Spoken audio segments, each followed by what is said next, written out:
Hi friends, welcome back to Divya's kitchen. ഇന്ന് ഞാൻ വന്നിരിക്കുന്നത് ഒരു എഗ് സാൻഡ്വിച്ചിൻ്റെ റെസിപ്പിയുമായിട്ടാണ്. കുട്ടികൾക്കൊക്കെ ഇഷ്ടപ്പെട്ട ഒരു റെസിപ്പിയാണ് എഗ് സാൻഡ്വിച്ച്. അപ്പോൾ വളരെ ഈസി ആയിട്ട് നമ്മളെ വീട്ടിലുള്ള ഇൻഗ്രീഡിയൻസ് വെച്ചിട്ട് എങ്ങനെയാണ് വളരെ പെട്ടെന്ന് സാൻഡ്വിച്ച് തയ്യാറാക്കുന്നതെന്ന് നോക്കാം.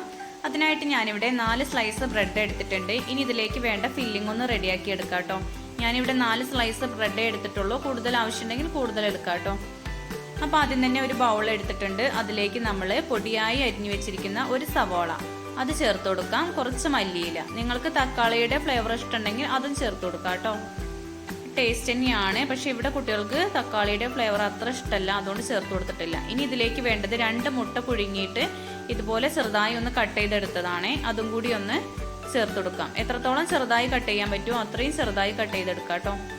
ഇനി എരിവിനായിട്ട് ഞാനിവിടെ കുറച്ച് കുരുമുളക് പൊടിയാണ് ചേർത്ത് കൊടുക്കുന്നത്. നിങ്ങൾക്ക് പച്ചമുളക് ഇഷ്ടമാണെങ്കിൽ അത് ചേർത്ത് കൊടുക്കാം കേട്ടോ. ഇനി ആവശ്യത്തിന് ഉപ്പും ചേർത്ത് ഒരു സ്പൂൺ വെച്ചിട്ട് നന്നായിട്ടൊന്ന് മിക്സ് ചെയ്തെടുക്കാം. നന്നായിട്ട് തന്നെ മിക്സ് ചെയ്തെടുക്കണേ. വലിയ കഷ്ണം മുട്ടയൊക്കെ ഉണ്ടെങ്കിൽ ഒന്ന് ഉടച്ചു കൊടുക്കാം. അത്യാവശ്യം എരിവോട് കൂടി തന്നെയാണ് കേട്ടോ ഇതുള്ളത്. ഇനി ഇതിലേക്ക് നമ്മളൊരു 3 ടേബിൾ സ്പൂൺ മയോണൈസ് ചേർത്ത് കൊടുക്കുന്നുണ്ട്. ഞാൻ ആദ്യം തന്നെ മയോണൈസ് ഇവിടെ റെഡിയാക്കി വെച്ചിട്ടുണ്ട്. ഇതിൻ്റെ ഒരു വീഡിയോ സെപ്പറേറ്റ് ആയിട്ട് ചെയ്യാം കേട്ടോ. അപ്പോൾ അത് ചേർത്ത് കൊടുത്തതിന് ശേഷം നന്നായിട്ടൊന്നും കൂടി മിക്സ് ചെയ്തെടുക്കുക. അപ്പോൾ നമ്മുടെ ഫില്ലിംഗ് ഇവിടെ റെഡിയായി.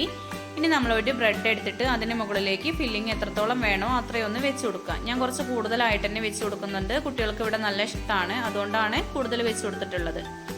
ഇനി ഇതിന് മുകളിലേക്ക് കുറച്ച് ടൊമാറ്റോ സോസ് ഒന്ന് സ്പ്രെഡ് ചെയ്ത് കൊടുക്കുക കേട്ടോ. ഇത് ഓപ്ഷണലാണ്, വേണമെങ്കിൽ ചേർത്ത് കൊടുത്താൽ മതി. കുട്ടികൾക്കൊക്കെ ഒന്നുകൂടി ഇഷ്ടമായിരിക്കും. അപ്പോൾ വേറൊരു ബ്രെഡും കൂടി എടുത്തിട്ട് അതിന് മുകളിലേക്ക് ഒന്ന് വെച്ചിട്ട് നന്നായിട്ടൊന്ന് പ്രസ് ചെയ്ത് കൊടുക്കുക. അപ്പോൾ ആദ്യത്തെ സാൻഡ്വിച്ച് ഇവിടെ റെഡി ആയിട്ടുണ്ട്. രണ്ടാമത്തേതും ഇതേപോലെ ഒന്ന് ചെയ്തെടുക്കാം. അപ്പോൾ ഇതേപോലെ കഴിക്കണമെങ്കിൽ ഇങ്ങനെ തന്നെ കഴിക്കാം കേട്ടോ. നല്ല ടേസ്റ്റാണ് ഇങ്ങനെ കഴിക്കാനും. ഞാനിവിടെ ഒന്ന് ചൂടാക്കി എടുക്കുന്നുണ്ട്. അപ്പോൾ ഒരു വെറൈറ്റി ടേസ്റ്റ് ആയിരിക്കും. അപ്പോൾ 2 സാൻഡ്വിച്ചും ഇവിടെ റെഡി ആയി കഴിഞ്ഞു. ഇനി നമ്മൾക്ക് ഇതൊന്ന് ചൂടാക്കി എടുക്കാം. ഞാനിവിടെ അടുപ്പിലൊരു പാൻ വെച്ച് കൊടുത്തിട്ടുണ്ട്. അതിലേക്ക് കുറച്ച് നെയ്യ് ഒഴിച്ചിട്ട് ഒന്ന് ചൂടാക്കി എടുക്കാം. ഇനി ലോ ഫ്ലെയിമിൽ വെച്ചിട്ട് വേണം നമ്മളിത് കുക്ക് ചെയ്തെടുക്കാൻ. അപ്പോൾ ആദ്യത്തെ സാൻഡ്വിച്ച് ഒന്ന് വെച്ച് കൊടുക്കാം. ഇനി ഇത് ലോ ഫ്ലെയിമിൽ വെച്ചിട്ട് വേണം കുക്ക് ചെയ്തെടുക്കാൻ, ഇല്ലെങ്കിൽ അടിവശം പെട്ടെന്ന് കരിഞ്ഞു പോവുകയെ.